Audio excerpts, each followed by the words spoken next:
Hello everyone, welcome back to the SQL lecture series by Newton school. Last lecture में हमने देखा था कि क्या क्या टाइप के जॉइंस होते हैं, जैसे inner join, left join, right join, cross join, outer join, right. और ये जॉइंस में क्या डिफरेंसेस होते हैं और ये कहाँ यूज आते हैं, correct. This time will look into a very special join known as self join. Self join क्या होता है, इसके क्या फायदे हैं, कहाँ ये यूज आ सकता है, ये सब हम डिस्कस करेंगे, ठीक है। But before getting started let's solve some of the recall questions, okay. तो फर्स्ट क्वेश्चन आपकी स्क्रीन पे दिख रहा होगा आपको। You have two tables, customers and cars with car ID as common key. You want to create a list of all the customers with cars they are interested in, also including customers who haven't shown any interest in any cars.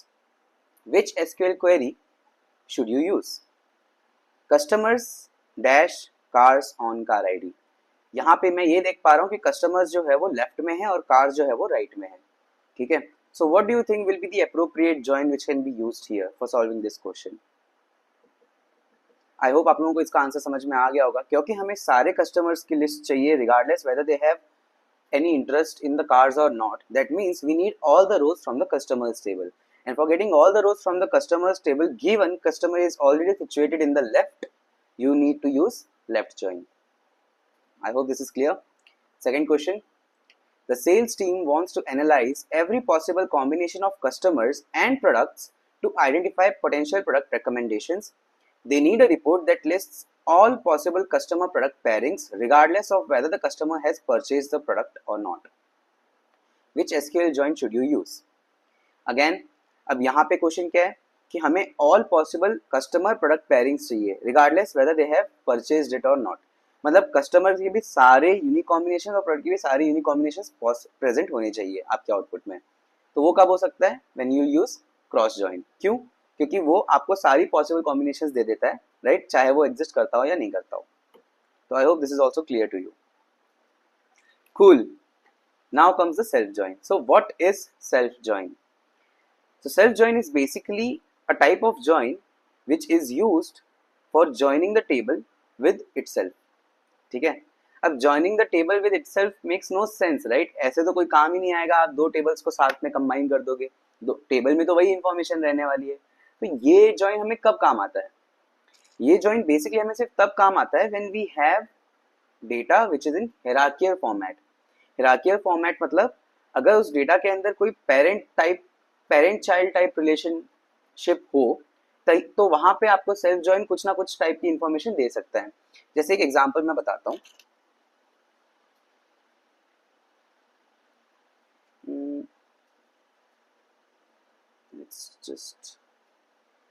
Yes, this looks proper. यहाँ पे मैं थोड़ा इसको छोटा कर देता हूँ, ठीक है।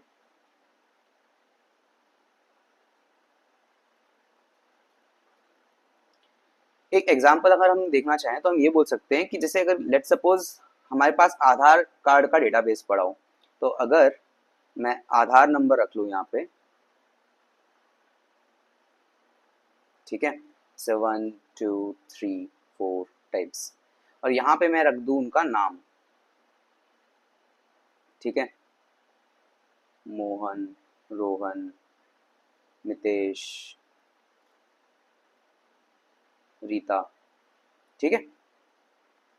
और यहाँ पे हम इनके पेरेंट का आधार कार्ड ले आए,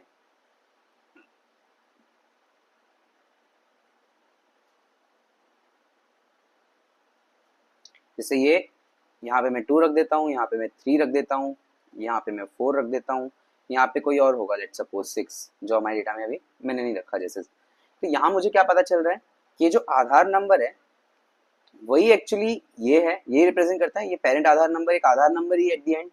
ये हमें क्या बताता है कि जो मोहन है उसके जो पेरेंट है, उसके पेरेंट का आधार नंबर जो है वो 2 है, और 2 किसको रिप्रेजेंट करता है? रोहन को।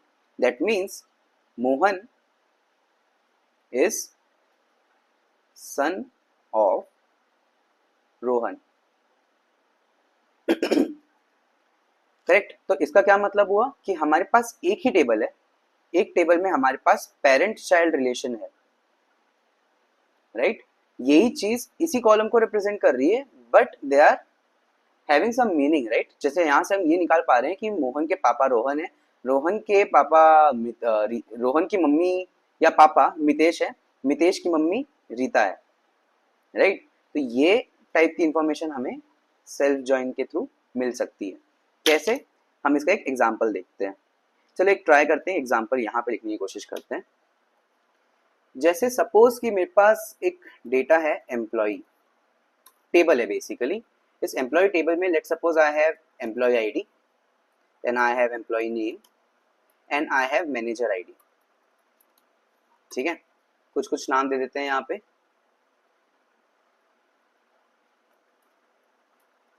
राजा लिख देता हूँ, सीता लिख देता हूँ, मोहन लिख देता हूँ, यहाँ पे किशोर कर देते हैं, ठीक है, और यहाँ पे सुनीता लिख देते हैं। ठीक है, यहाँ पे मैं कुछ रैंडम असाइन कर देता हूँ, यहाँ पे मैं नल डाल देता हूँ। ठीक है, तो ये सपोज हमारी एम्प्लॉय की टेबल है। इसको कुछ बॉर्डर वॉर्डर दे देते हैं, थोड़ा डेकोरेट कर देते हैं, तो अच्छा सा कलर लगा देते हैं यहाँ पे। ठीक है, ये हमारे पास एक टेबल है एम्प्लॉय की। अगर I am asked that give me a list of employee names along with their manager names, ठीक है, ये हमारा क्वेश्चन है। That means the expected output here will be what, कि ये सारे नाम आ जाए, employee name and manager name. अगर ऐसा होता तो यहाँ पे राजा का मैनेजर कौन हुआ, सेकंड, ये किसकी एम्प्लॉय आईडी है, सीता की, तो राजा की मैनेजर है सीता। सीता की मैनेजर कौन है, सीता की मैनेजर सुनीता है। ठीक है, क्योंकि इसकी एम्प्लॉय मैनेजर आईडी 5 है, 5 किसको रिप्रेजेंट करती है, सुनीता को, तो यहाँ पे हम सुनीता लिख देते हैं। मोहन की भी सुनीता ही हुई उस हिसाब से। किशोर की कौन है, 1, किशोर का मैनेजर राजा है। ठीक है, और सुनीता का कोई मैनेजर ही नहीं है। ऐसा कब हो सकता है कि सुनीता का कोई मैनेजर ही ना हो, जब सुनीता खुद कोई पूरी कंपनी की सीईओ होगी, राइट। तो यहाँ पे मैं इसको भी हाईलाइट कर देता हूँ, थोड़ा कलर वलर मार देते हैं इसको। ठीक है, तो ये हमारा एक्सपेक्टेड आउटपुट है। अब ये आउटपुट लाने के लिए हम क्या कर सकते हैं, हमारे पास एक ही टेबल है, हमें यहाँ पे उसके मैनेजर के, उस एम्प्लॉय के सामने उसका मैनेजर नेम लेके आना है, which is possible only when I have the names here, right. जैसे 2 का नाम अगर मैं इसको यहाँ पे से यहाँ पे थोड़ा शिफ्ट कर दूं, तो ये जो 2 है इसका एक्चुअल नाम क्या है, इसका नाम है सीता, 5th का नाम है सुनीता, इसका भी नाम सुनीता ही है, इसका नाम है राजा, और इसका तो कोई नाम ही नहीं है, तो यहाँ पे कोई है ही नहीं बेसिकली। तो हमें यहाँ पे इनके साइड में इनका नाम चाहिए। एक तरीका इसको करने का ये है कि अगर यही टेबल मैं यहाँ पे रख दूं, ठीक है, इसका नाम है एम्प्लॉय, सेम टेबल अगर मैं यहाँ पे रख दूं जिसका नाम अगेन एम्प्लॉय ही है, ठीक है, एक बार मैं इस एम्प्लॉय टेबल को बोल देता हूँ ए, और एक बार मैं इस एम्प्लॉय टेबल को बोल देता हूँ बी। अब मेरे पास 2 टेबल हो गई है, राइट, सेम टेबल 2 बार हो गई है। एक का नाम मैंने ए बोल दिया, एक का नाम मैंने बी बोल दिया। अब अगर मैं इन 2 टेबल्स को सेपरेटली कंसिडर करूँ और ज्वाइन करने की कोशिश करूँ तो क्या होगा, चलो हम लिख के देखते हैं।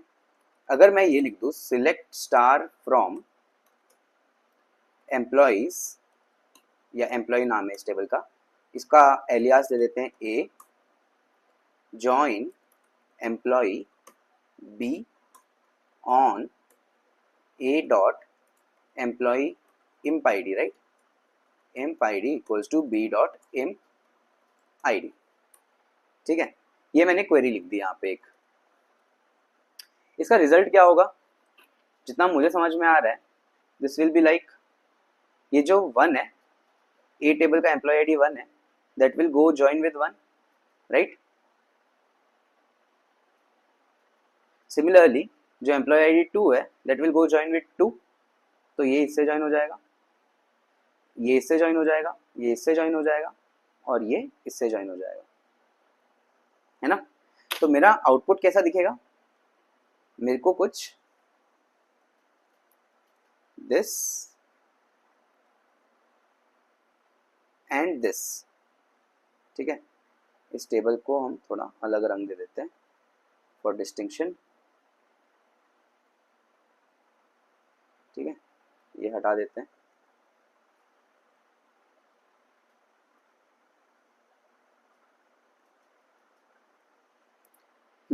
ठीक है, तो ये हमने टेबल्स ज्वाइन कर दी। पर इससे मिलेगा क्या, हमें कुछ मिल रहा है इससे? नहीं, कुछ भी नहीं मिल रहा है। क्यों? क्योंकि ज्वाइन की कंडीशन ही ऐसी है जिससे ये टेबल बस एक दूसरे से चिपक गई है, इससे कुछ मीनिंगफुल इनसाइड बाहर नहीं आ रही है, राइट। तो अगर आप कभी भी सेल्फ ज्वाइन का यूज करते हो, ठीक है, सेल्फ ज्वाइन कुछ नहीं है, self join is nothing but you are joining the table with itself, जैसे कोई भी नॉर्मल ज्वाइन तुम करते हो वैसे ही। But it has no meaning if you are joining it on the same column using an equal to condition. It will just give you the table stick together, right? तो चलो ये तरीका तो सही नहीं था। What could have been a better approach? अभी अगर मैं इस टेबल की एम्प्लॉय आईडी की जगह इस टेबल के मैनेजर आईडी से ज्वाइन कर देता,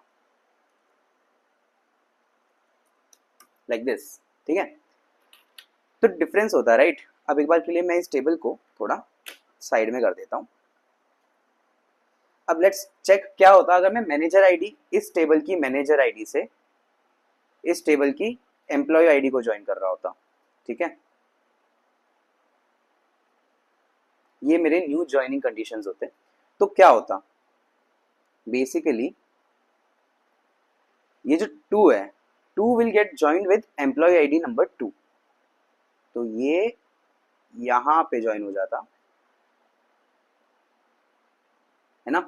तो यहाँ पे ज्वाइन होता, ये 5th कहाँ पे ज्वाइन होता, ये जाके यहाँ पे ज्वाइन हो जाता। सिमिलरली ये भी जाके यहाँ पे ही ज्वाइन हो जाता, और ये जो 1 है, ये 1 यहाँ पे जाके ज्वाइन हो जाता। और नल किसी से भी ज्वाइन नहीं होता है, बिकॉज नल का तो कुछ है ही नहीं, नल नल से ज्वाइन नहीं हो सकता, यहाँ पे कहीं पे नल भी नहीं है, तो नल ज्वाइन नहीं होता। तो उस केस में हमारा आउटपुट होता कैसा, अगर मैं इसको रब आउट कर दूं, अब इसका तो कोई काम नहीं है, ये रब आउट क्यों नहीं होता है, ठीक है। तो इस केस में क्या होगा, हमारे पास ये जो एम्प्लॉय आईडी 2 है उस बेसिस पे यहाँ पे 2 आ जाएगा। तो ये जो रो है, अगर मैं इसको ज्वाइन करूंगा, इसको यहाँ पे वापस लिख देते हैं, इसको थोड़ा खिसका देते हैं, ठीक है। तो अब क्या होगा, ये यहाँ पे ज्वाइन हो जाएगा, 5th किससे ज्वाइन होगा, इससे, तो इसको मैं यहाँ पे कॉपी कर देता हूँ, ये भी इसी से ज्वाइन हो जाएगा। ये 1 कहाँ पे ज्वाइन होगा, इससे, तो यहाँ से 1 उठा लेते हैं, और यहाँ पे क्या आएगा, ये किसी से ज्वाइन नहीं होगा, तो इसके सारे रोज नल आ जाएंगे, ठीक है। तो ये हमारी नई टेबल हो जाएगी। कैसे हुआ, where I am doing manager ID equals to employee ID, मतलब इस टेबल की ए टेबल की manager ID should be equal to B table की एम्प्लॉय आईडी। ये हमारी बी टेबल थी, ये हमारा ए टेबल था। तो आप देख सकते हैं अब हमारे पास राजा के सामने उसका मैनेजर का नाम आ गया है, सीता के सामने उसकी मैनेजर का नाम आ गया है, ऐसे करके सारे एम्प्लॉयज के सामने उनके मैनेजर्स का नाम आ गया है। तो अब क्योंकि मैंने यहाँ पे स्टार लिख रखा है, अगर मैं स्टार की जगह मेरे को इनके मैनेजर और इनका ही नाम चाहिए बेसिकली, तो मैं क्या करूंगा, मेरे को पता है कि ए टेबल में से मैं एम्प्लॉय का नाम उठा रहा हूं, तो मैं यहाँ पे ए टेबल को एम्प्लॉय नेम लिख देता हूं, ठीक है। और जो बी टेबल से ज्वाइन होके आ रहा है विच इज दिस पार्ट, इसमें से मेरे को क्या चाहिए, एम्प्लॉय नेम ही चाहिए, बट वो हमारे लिए क्या होगा, एक्चुअली मैनेजर नेम होगा, राइट। तो मैं यहाँ पे B dot E M P name as manager name लिख दूंगा, ठीक है। तो उससे क्या होगा, हमारा जो आउटपुट आएगा वो क्या कंसिडर करेगा, एक तो ये पार्ट जिसको मैं यहाँ पे लिख देता हूँ which will be our final output, और एक ये पार्ट जिसको हमने वापस नाम दे दिया मैनेजर नेम, ठीक है, और इसका नाम दे दिया था हमने एम्प्लॉय नेम, ठीक है। तो ये हमारा final output using self join आ गया है। अब आप अगर चेक करोगे यहाँ पे तो we are getting it, but यहाँ पे हमने एक प्रॉब्लम और देखी कि हमने ज्वाइन किया है, राइट। तो जब हम ज्वाइन करते हैं तो इनर ज्वाइन हो रहा है, basically normal join is nothing but inner join. तो इनर ज्वाइन में अगर हमारे पास कोई भी नल एंट्री आती है तो वो एक्सक्लूड हो जाती है, राइट। तो मतलब इस क्वेरी के आउटपुट में हमारे पास सुनीता की एंट्री नहीं होगी, तो सुनीता वोंट बी देयर। इसको मैं रेड कर देता हूँ, ठीक है। तो सुनीता हमारे पास नहीं होगी, जो हमारा फाइनल आउटपुट होगा वो सिर्फ इतना ही होगा, ठीक है। पर अगर हमें बोला जाए कि यार देख, हमें तो सारे एम्प्लॉयज की डिटेल चाहिए रिगार्डलेस उसका कोई मैनेजर हो या ना हो, मैनेजर नहीं होगा तो हमें वहाँ पे नो मैनेजर लिखना है या फिर नल लिखना है, कुछ करना है, पर हमें वहाँ पे कुछ चाहिए, तो हम क्या करेंगे, हम यहाँ पे ज्वाइन की जगह यूज करेंगे लेफ्ट ज्वाइन। क्यों?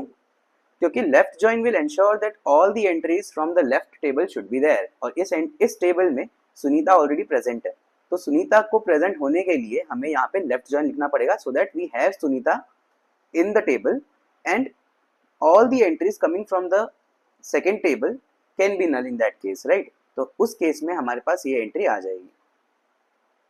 That is the difference between inner join and left join. तो यहाँ पे हमें काम आता है, अगर हमें सारे एम्प्लॉयज की डिटेल चाहिए तो we will use left join, तो जाके हमारा ये आउटपुट आएगा। I hope this is clear, ठीक है। एक और एग्जांपल देखते हैं। हियरार्किकल डेटा ही जरूरी नहीं हो सकता, और भी चीजें हो सकती है। लेट्स सपोज कि मैं एक टेबल बनाता हूँ, लेट्स सपोज टीम्स एक टेबल है, ठीक है। यहाँ पे मैं एक दे देता हूँ टीम आईडी, और यहाँ पे मैं दे देता हूँ एक टीम नेम, ठीक है। यहाँ पे हम डाल देते हैं कुछ आईडीज, 5-6 आईडीज डाल देते हैं। यहाँ पे मैं लिख लेता हूँ, कुछ नाम लिख देता हूँ, जैसे राजस्थान रॉयल्स हो गया, सीएसके हो गया, एमआई मुंबई इंडियंस हो गया, सनराइजर्स हैदराबाद हो गया, दिल्ली डेयरडेविल्स हो गया, और कौन सा है, कोलकाता नाइट राइडर्स हो गया, ठीक है। तो ये जैसे हमारे पास ये 6 टीम्स हैं, आरसीबी भी इंक्लूड कर सकते हैं अगर आप चाहो तो, बट ठीक है, अभी अभी के लिए ये कर लेते हैं। तो यहाँ पे let's suppose I want to find out the question being find all possible matches that needs to be conducted between these teams।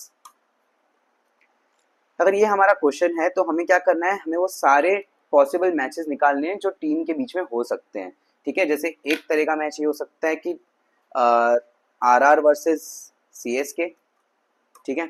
एक मैच हो सकता है आरआर वर्सेस एमआई, बट अगर मैं सीएसके की बात करूं तो सीएसके वर्सेस एमआई हो सकता है, बट सीएसके वर्सेस अगर मैं आरआर बोल दूं तो ये तो गलत है entry. Why is it wrong? क्योंकि ये मैच ऑलरेडी हो चुका है हमारा, this match has been done, ये कंक्लूड हो चुका होगा, राइट। तो इनके बीच में एक ही बार मैच हो सकता है, 2 बार क्यों होगा? इनमें से कोई ना कोई तो हारेगा, कोई जीतेगा, एलिमिनेशन राउंड होगा, राइट। तो यहाँ पे अगर मैं लिख दूं फर्स्ट टीम,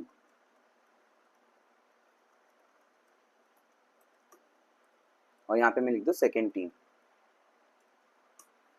तो हमें ये आउटपुट चाहिए जहां पे हम हर टीम के साथ एक बार मैच करवाएंगे, ठीक है। ऐसा नहीं कि हर टीम 2 बार रिपीट हो जाए, राइट। जैसे ये सीएसके आरआर और आरआर सीएसके वाला केस है, तो कैसे करेंगे ये सॉल्व, अगर हमें हर टीम का पॉसिबल कॉम्बिनेशन निकालना है, ठीक है। सबसे पहले अगर हमारे दिमाग में कुछ आता है तो आता है कि यार हम all possible combination of team निकालना है, हम सबसे पहले सोचेंगे क्रॉस ज्वाइन कर देते हैं, ठीक है। तो क्या दिमाग में आता है कि हम एक टेबल लेंगे, सेम टेबल लेंगे, इसको मैं सिलेक्ट कर लेता हूँ, यहाँ पे रख देता हूँ, और इस टेबल को वहाँ पे वापस रख देता हूँ। तो ये हमारी टीम टेबल है, इसको मैं ए बोल देता हूँ, इसी टीम टेबल को मैं एक बार बी बोल देता हूँ, ठीक है। क्योंकि अगर मैं ए या बी नहीं बोलूंगा तो मुझे या फिर कंपाइलर को पता ही नहीं चलेगा कि मैं कौन सी टेबल को रिप्रेजेंट कर रहा हूँ, क्योंकि दोनों टेबल का नाम एक ही है, राइट, क्योंकि एक ही टेबल है। तो अब मुझे अगर निकालना हो ऑल पॉसिबल कॉम्बिनेशंस, तो दिमाग में पहली चीज आती है क्रॉस ज्वाइन। ठीक है, तो अगर मैं क्रॉस ज्वाइन करता हूँ लेट सपोज, तो मैं कैसे लिखूंगा, select A dot team name, अरे select A dot team name B dot team name from team as A, मतलब मैं टीम को एक बार ए बोल देता हूँ, cross join team as B. Cross join के केस में हमें कोई कंडीशन लिखनी ही नहीं पड़ती है, राइट। तो ये मेरी क्वेरी हो जाएगी अगर मैं क्रॉस ज्वाइन अप्रोच से जाऊं। ठीक है, तो क्रॉस ज्वाइन अप्रोच करेगा क्या, बेसिकली वो हर एक आउटपुट को हर एक आउटपुट के साथ मैच करने की कोशिश करेगा। मैं यहाँ पे जैसे आउटपुट लिख देता हूँ एक, ठीक है, ये मेरा आउटपुट है, ये मेरी एक टेबल है, ये मेरी दूसरी टेबल है। तो यहाँ पे ये अगर हमारी मेरी ए टीम है, ए टेबल है और ये मेरी बी टेबल है, तो यहाँ पे this will join in this way.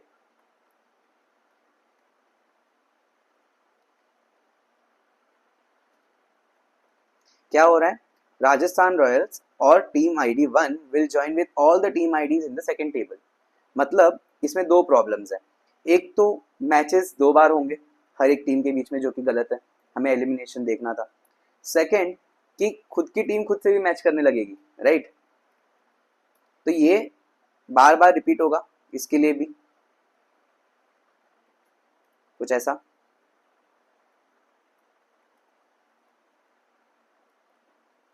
Right. फिर यही सेम चीज वापस रिपीट हो जाएगी। This is the output of cross join, right. यहाँ से मुंबई इंडियंस के भी मैच सबके साथ हो जाएंगे,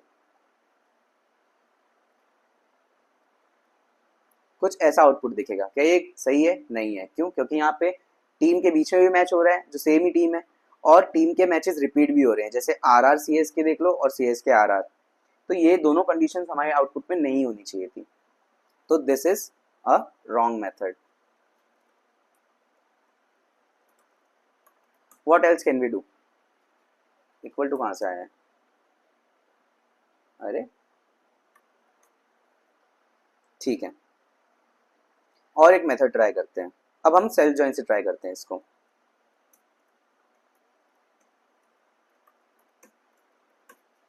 ठीक है, ये हमारी टेबल है, इसका नाम है टीम, इसको मैंने ए बोल दिया, और ये हमारी दूसरी टेबल सेम, इसका नाम है टीम, और इसको मैं बी बोल देता हूँ।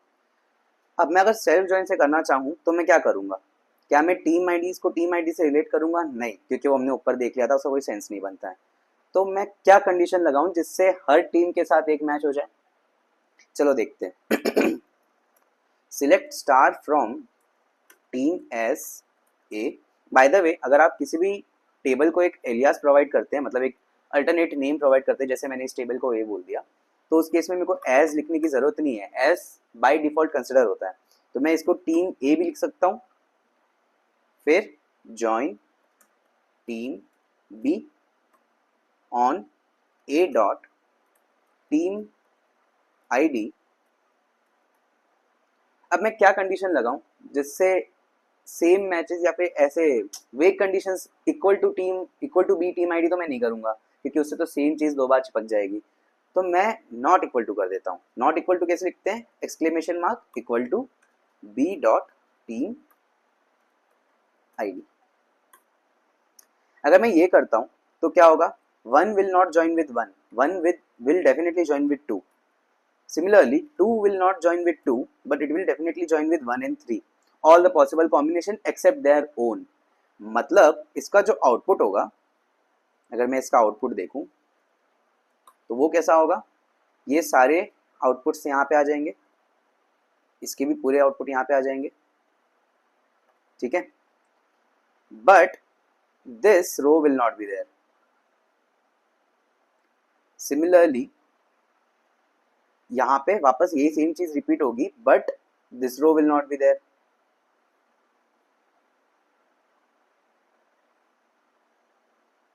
पर इसको अगर मेरे को रिप्रेजेंट करना हो तो मैं इसको ऐसे नहीं रिप्रेजेंट करके ऐसे रिप्रेजेंट कर देता हूँ कि जो वन आर आर है that is going to be present for each of them once, ठीक है। और इसको मैं रेड नहीं करता हूँ, इसको मैं ये कर देता हूँ। तो ये हमारा आर का कॉम्बिनेशन हो जाएगा। सिमिलरली ये हमारा CSK का कॉम्बिनेशन यहाँ पे कर देते हैं हम,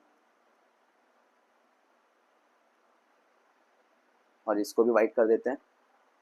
but this row will not be there, right. तो जो हमारा एक्सपेक्टेड आउटपुट रहेगा वो कैसा रहेगा, दिस एंड these entries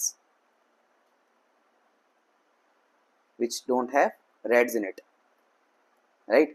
तो यहाँ हमने क्या अचीव किया, हमने क्रॉस जॉइन नहीं यूज किया तो हमने एटलीस्ट सेम टीम के मैचेस एलिमिनेट कर दिए हमारे आउटपुट में से। अब we made it sure that we are not making the same team fight against each other, right. But यहाँ पे भी एक प्रॉब्लम है। अब यहाँ पे प्रॉब्लम क्या आ रही है कि आरआर और CSK का एक मैच हो गया है, बट CSK और आरआर का मैच वापस आ रहा है हमारे आउटपुट में, जो कि नहीं आना चाहिए। We should ideally eliminate those which have came once, ठीक है। चाहे अगर ये पहले आ गया हो तो भी ठीक है, या ये पहले आ गया हो तो भी ठीक है, बट एक ही आना चाहिए इन दोनों में से। तो हम ऐसा क्या चेंज करें इस कंडीशन में जिससे हमारे पास इनमें से सिर्फ एक ही एंट्री आए, कुछ सोच सकते हो। One way of doing it is basically I will just change this condition to less than. अब लेस देन से क्या हो रहा है एक बार देखते हैं। लेस देन से ये होगा कि जो आरआर टीम है वो 1 से तो जुड़ेगी नहीं, क्योंकि 1 इज नॉट लेस देन 1, क्योंकि हम A की टीम आईडी और B की टीम आईडी को कंपेयर कर रहे हैं ऑन द कंडीशन कि A की team ID should always be less than B की टीम आईडी, ठीक है। तो 1 विल नॉट ज्वाइन विद 1, ठीक है। 1 will join with 2, 1 will join with 3, 1 will join with 4, 5 and 6, ठीक है। सिमिलरली अगर मैं दूसरा कलर ले लेता हूँ, लेट सपोज मैं ब्लू ले लेता हूँ। अब ये CSK को रिप्रेजेंट करना है तो येलो लेते हैं, ठीक है। तो येलो में क्या होगा, इज 2 लेस देन 1, नो, तो ये यहाँ पे ज्वाइन नहीं होगा। इज 2 लेस देन 2, नो, तो ये यहाँ पे भी ज्वाइन नहीं होगा। Is 2 less than 3, yes it will be, so यहाँ पे ज्वाइन होगा, यहाँ पे ज्वाइन होगा, यहाँ पे ज्वाइन होगा और यहाँ पे भी ज्वाइन होगा। सिमिलरली हम मुंबई इंडियंस को ले लेते हैं, ब्लू कर देते हैं इन्हें। क्या Mumbai Indians is less than 1, if is 3 less than 1, no, तो मुंबई इंडियंस यहाँ ज्वाइन नहीं होगी, यहाँ ज्वाइन नहीं होगी और यहाँ भी ज्वाइन नहीं होगी, it will start joining here. Similarly Sunrisers Hyderabad में ऑरेंज ले लेते हैं और यहाँ पे डाल देते हैं। क्या ये ज्वाइन होगा यहाँ पे, नहीं नहीं नहीं, यहाँ पे भी नहीं, सिर्फ यहाँ और यहाँ ज्वाइन होगा। सिमिलरली बाकियों के केस में भी। तो just by changing this condition from not equal to greater than or less than, we have eliminated same pairs, right।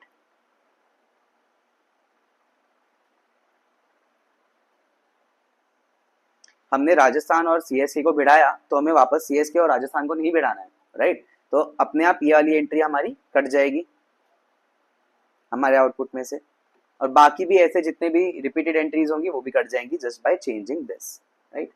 So this is the difference. जब आप जॉइंस के बेसिस पे कोई क्वेश्चन सॉल्व कर रहे होते हो तो हमारे दिमाग में सबसे पहले एक ही चीज आती है कि यार जॉइंस मतलब कोई भी टेबल का कोई भी जो कॉलम होगा that needs to be equal to some other column in some other table. But जरूरी नहीं है, तुम्हारे क्वेश्चन में जरूरी नहीं है कि तुम्हें हमेशा इक्वल टू ही यूज करना है। Depending upon the question you can think of using not equal to in the joints, using less than और equal to in the joints, using greater than और equal to in the joints, right. तो ऐसे काफी questions आ सकते हैं जहाँ पे ये सब चीजें पूछी जाती है, टेस्ट की जाती है। इसके ऊपर हम एक एग्जांपल भी करेंगे, but let's just go through the PPT now, ठीक है। सो हमने ये डेफिनेशन देख ली थी और सेल्फ जॉइन हमें थोड़ा बहुत समझ में आ गया। इसके बाद देखते हैं क्या आता है। So we have syntax of the self join. कोई नया सिंटैक्स नहीं है, basically you can see it's all the same only. ये मैं थोड़ा इसमें एक्टिवेट कर देते हैं यार इसको। तो यहाँ पे कॉलम नेम आ गया है हमारे पास, यहाँ पे कॉलम नेम आ गया है, table name. So this is the syntax, you need to select whatever columns you want to select. तो अगर मैं वो टेबल की बात करूँ जो हमें क्वेश्चन सॉल्व करना था यहाँ, तो इसका हमें क्वेरी कैसे लिखनी चाहिए थी। इसकी क्वेरी अगर मेरे को लिखनी होती तो मैं यहाँ पे सिलेक्ट स्टार नहीं करता, क्योंकि सिलेक्ट स्टार में तो टीम आईडीज भी आ जाती दोनों की। अगर मैं सिर्फ नाम ही चाहिए तो मैं यहाँ पे क्या लिखता, मैं यहाँ पे लिखता A dot team name as first team, जो मैं फर्स्ट टेबल से उठा रहा हूं, and B dot team name as second team, जो मैं सेकेंड टेबल से उठा रहा हूं। ठीक है, ये हमारा एक्चुअल आउटपुट दे देता जो हमें यहाँ पे चाहिए था। This is what we were expecting, right. चलो कूल है यार। So we have the syntax as whatever columns you want from table A, whatever columns you want from table B, from table A, table name as A, again same table as B, on A के किसी column equal to B के किसी same या different column से। ठीक है, और यहाँ पे जो इक्वल टू डाल रखा है, this need not to be equal to, this can be equal to, this can be not equal to, this can be greater than, less than, this can be greater than और equal to as well, less than और equal to as well, कुछ भी हो सकता है, कोई भी mathematical operator हो सकता है। Depending upon the question, depending upon the logic what you want to solve, you can change this. ठीक है, okay, so there is one question. In our last session, the operations team wants to analyze all possible pair of two orders placed on the same day to identify patterns that can strengthen their recommendation engine. Each pair should consist of different orders, and the orders within a pair must have different unique IDs. तो हमारे पास जो orders table है e-commerce में, उसमें उन्हें चाहिए कि हर एक ऑर्डर एक दूसरे के सामने आ जाए। मतलब ऑर्डर आईडी 1 2 3 4 टाइप्स, 1 किससे जुड़ेगा, 2 से जुड़ेगा, 2 किससे जुड़ेगा, 1 से जुड़ेगा, जुड़ सकता है बेसिकली, राइट। और 3 किससे जुड़ेगा, 2 से जुड़ेगा, but they should not join with each other, right. 2 2 से नहीं जुड़ना चाहिए, 1 1 से नहीं जुड़ना चाहिए, राइट। तो अगर हमें ये हर एक पॉसिबल ऑर्डर कॉम्बिनेशन एक दूसरे के सामने लेके आना है, which is what they are saying, order placed on same date to identify patterns that can strengthen their recommendation engine. तो आप कैसे लाओगे, आपको कंडीशन मारनी पड़ेगी, आपको सेल्फ ज्वाइन करना पड़ेगा ऑर्डर्स टेबल पे विद अ कंडीशन वेयर ए अगर आपकी टेबल है ऑर्डर्स की, बी आपकी टेबल है वापस ऑर्डर्स की, तो आप क्या करोगे, कंडीशन मारोगे on A dot order date equals to B dot order date. क्यों, क्योंकि ये चीज पहली कंडीशन है इस क्वेश्चन की। यहाँ पे लिखा है इन्होंने two orders placed on the same day, तो ये एक कंडीशन हो जाएगी। इसके अलावा हमें एक और कंडीशन मारनी पड़ेगी एंड लिख के कि A dot order ID not equal to या फिर not equal to B dot order ID, so that for the same day one should not get joined with one, right. तो ये कंडीशन उसका ध्यान रखेगी। ठीक है, इन दो कंडीशंस को मार के आप जो कॉलम्स आपको सिलेक्ट करने हैं वो आप कर सकते हो। ठीक है, तो इसका अगर हमें सॉल्यूशन देखना हो तो कैसे आएगा, see we have taken orders O1, orders O2 दो बार ले लिया हमने। We are taking order ID from first table, customer ID from first table, order ID from second table, customer ID from second table, and order date from first table, क्योंकि order date तो दोनों में same ही होने वाली है क्योंकि हमने same order date पे ज्वाइन किया है। Joining on same order date as you can see here, and order ID not equal to order ID. Clear, क्योंकि हमें क्या करना है, we want to find out all possible combinations of orders which has been placed by customers on the same day.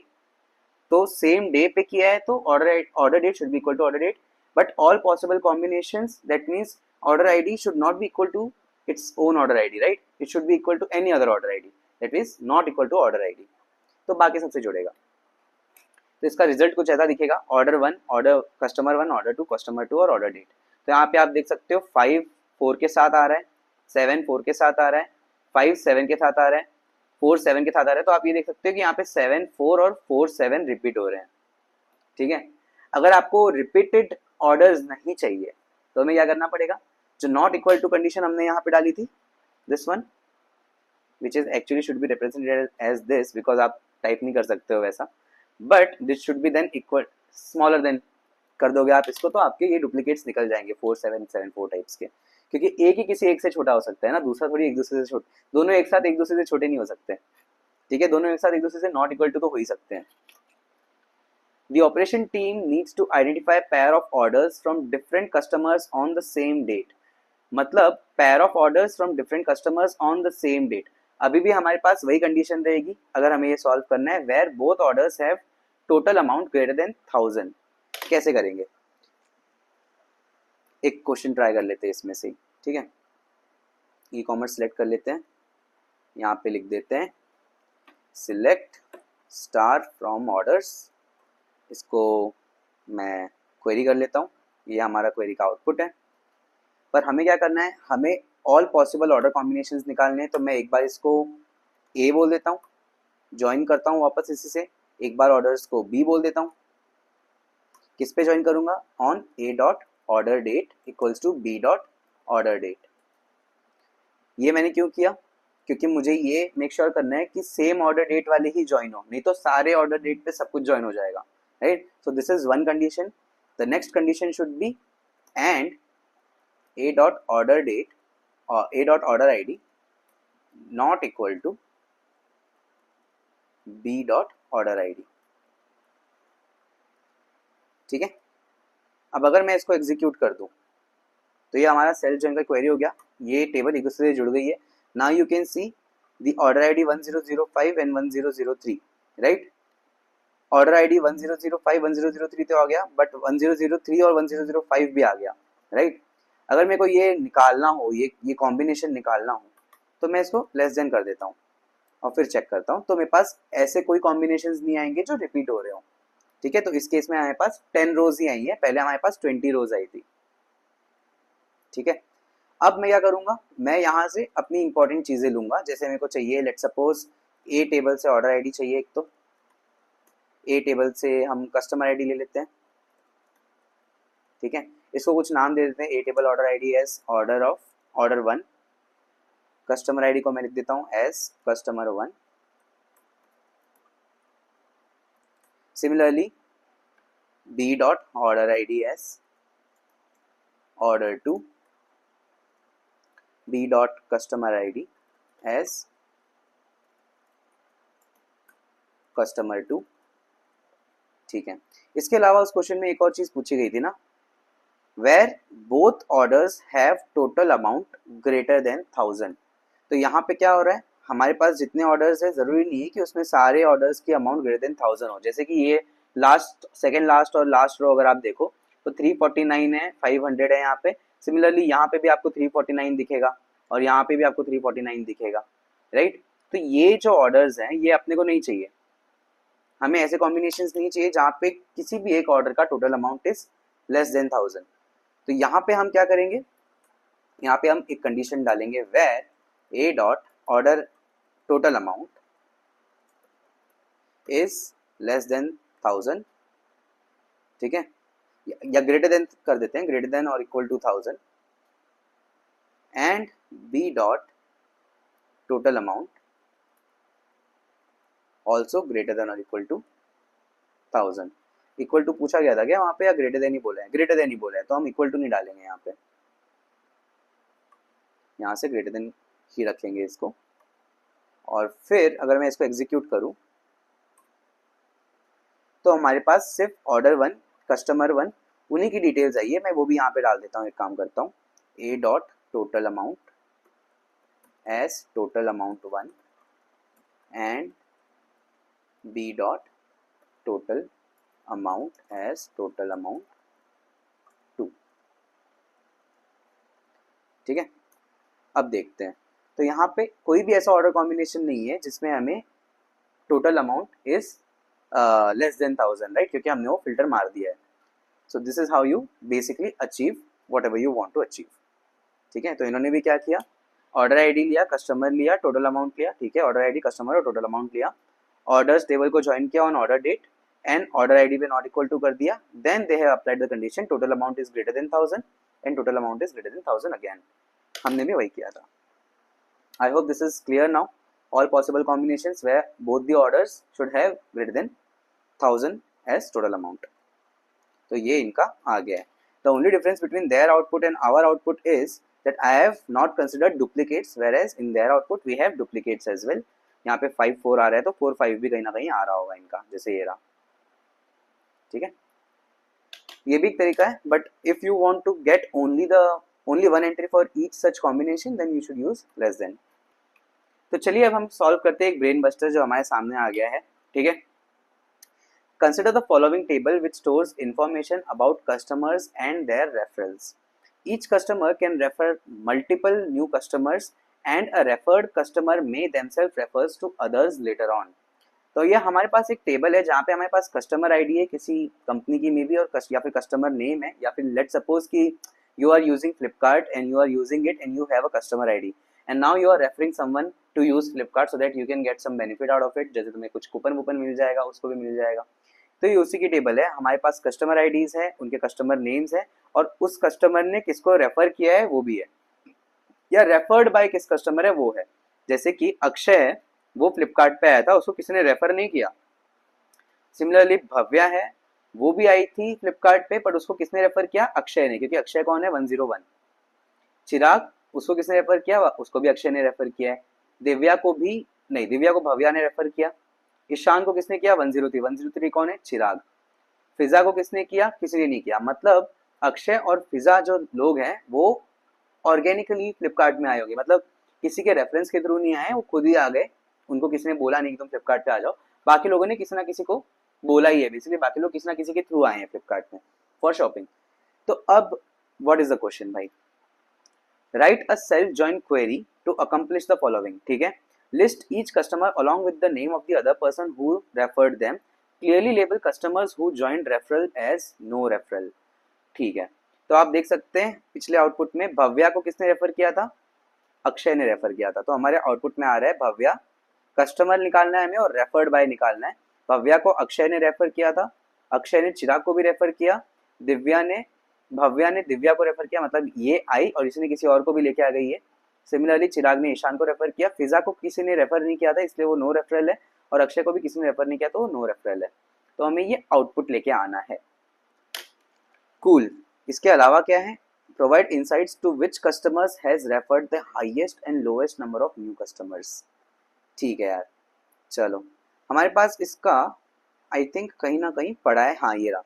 तो ये आपको भी मिल जाएगा basically this particular code which has this table which we have been given in the brain busters।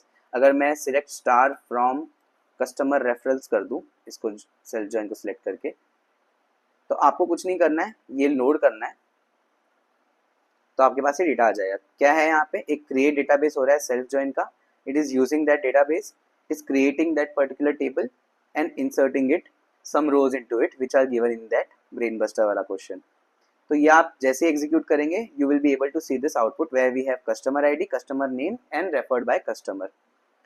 Cool. अब मुझे लेके आना है कस्टमर और रेफर्ड बाय, राइट, कस्टमर और रेफर्ड बाय, ठीक है।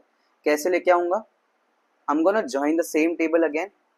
First I'm gonna name it as A, from customer referrals A, join customer referrals same table B, किस पे ज्वाइन करूंगा मैं, ऑन। अब मेरे को पता है कि यहाँ पे रेफर्ड बाय कस्टमर आईडी है और यहाँ पे कस्टमर आईडी, मैं कस्टमर आईडी को कस्टमर आईडी से ज्वाइन नहीं करूंगा, मैं ए टेबल के रेफर्ड आईडी को बी टेबल के कस्टमर आईडी से ही ज्वाइन करूंगा, राइट। उससे क्या होगा, मेरा जो ये 101 है, 101 will join with 101 here and it will give me all the details of Akshay in front of all the details of Akshay in front of Bhavya, क्योंकि भव्या का रेफरल कौन है 101, 101 एम्प्लॉय आईडी यहाँ पे अगर ज्वाइन होगी तो कौन आएगा, अक्षय। तो अगर मैं इस टेबल को एग्जीक्यूट कर दूं तो नाउ यू कैन सी भव्या के सामने अक्षय आ गया है, चिराग के सामने भी अक्षय आ गया है, दिव्या के सामने भव्या आ गई है, सब सही लग रहा है मेरे को तो अब तक। बट एक प्रॉब्लम है, यहाँ पे हमारे दो लोग एलिमिनेट हो गए हैं इस टेबल में से, कौन, एक तो अक्षय और एक फिजा, क्योंकि वो दोनों क्या थे, उन दोनों ने किसी को रेफर नहीं किया था तो वो किसी से ज्वाइन नहीं हो पाए। अगर हमें उनको भी लाना है थ्रू फर्स्ट टेबल तो मैं क्या करूंगा, क्योंकि मेरी फर्स्ट टेबल में से आएंगे तो मैं यहाँ पे लेफ्ट ज्वाइन करूंगा। तो लेफ्ट ज्वाइन में क्या होगा, all the entries from first table will always be there. अगर मैं लेफ्ट ज्वाइन करके एंटर मारता हूँ तो यू कैन सी अक्षय आ गया हमारे विद ऑल द नल्स, जो हमने एम्प्लॉयज में भी डिस्कस किया था। सिमिलरली फिजा आ गई विद ऑल द नल्स। अब हम क्या करेंगे, यहाँ से अक्षय को उठाएंगे, मतलब यहाँ से फर्स्ट टेबल में से कस्टमर्स को उठाएंगे, सेकंड टेबल में से भी कस्टमर्स को उठाएंगे। So A dot customer name as customer and B dot customer name as referred by. अगर मैं ये लिख दूं तो मेरे पास सारे नाम आ गए, अक्षय, भव्या, चिराग, जो आई थिंक आउटपुट में भी है. अगर मैं आउटपुट देखूं तो अक्षय, भव्या, चिराग टिल ईशान, तो हमारे पास सारे आउटपुट आ गए हैं. बट यहाँ पे एक प्रॉब्लम है, हमारे एक्चुअल आउटपुट में ये बोल रहा है कि जब रेफर्ड नहीं कर रखा है तो नो रेफरल बोलना है. तो जब हमारे पास वहाँ पे एंट्री आ रही है, वहाँ पे हमारा रेफर्ड बाय में नल आ रहा है. When we want to replace any null value with any default value, what do we use? We have learned about it. We use coalesce function. ठीक है, तो मैं यहाँ पे कोलेस फंक्शन डाल देता हूँ. तो coalesce customer name, I want to replace the null with no referral.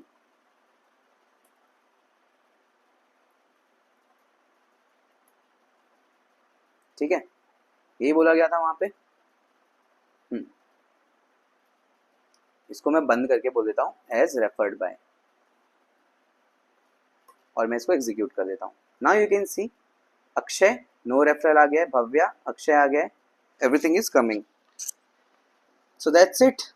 I think that was the solution to it. Second is provide insights into which customer has referred highest and lowest number of rows or number of customers. तो highest and lowest निकालना है, तो मैं कैसे निकालूंगा? मैं यहाँ पे मुझे क्या करना है, मुझे रेफर्ड बाय मतलब मुझे इस कस्टमर के बेसिस पे जिसने रेफर किया है उसके बेसिस पे निकालना है कि उसने टोटल किसने कस्टमर्स को रेफर किया है. तो मेरे को यहाँ पे क्या लिखना चाहिए, अगर मेरे को ग्रुप बाय करना हो तो मैं बी डॉट कस्टमर आईडी के बेसिस पे या फिर कस्टमर नेम के बेसिस पे काउंट करना चाहूँगा कि उसने कितने ए डॉट कस्टमर आईडीज को रेफर किया है, क्योंकि वो हमारे रेफर्ड बाय है ना. तो ये मेरे काउंट डिस्टिंक्ट लिख देता हूँ यहाँ पे, distinct customer ID A dot customer ID from the same thing, क्योंकि यहाँ पे मेरे पास आ गया होगा group by B dot customer name. यहाँ पे मैं क्या कर रहा हूँ, I want to check or I want to see how many number of customers has some customer referred, right? तो अक्षय जितनी बार भी रेफर्ड बाय में आया होगा कितने कस्टमर्स के लिए आया, तो अगर वो मेरे को निकालना है तो I'm gonna take all those customers who have referred someone as my first column and I'm gonna count all the customers they have referred to, right? So I'm gonna count it from A table and then I'm gonna group it by customer name. If I'm gonna select this, I can see Akshay is coming, Bhavya is coming, Chirag is coming and Fiza is coming with 1.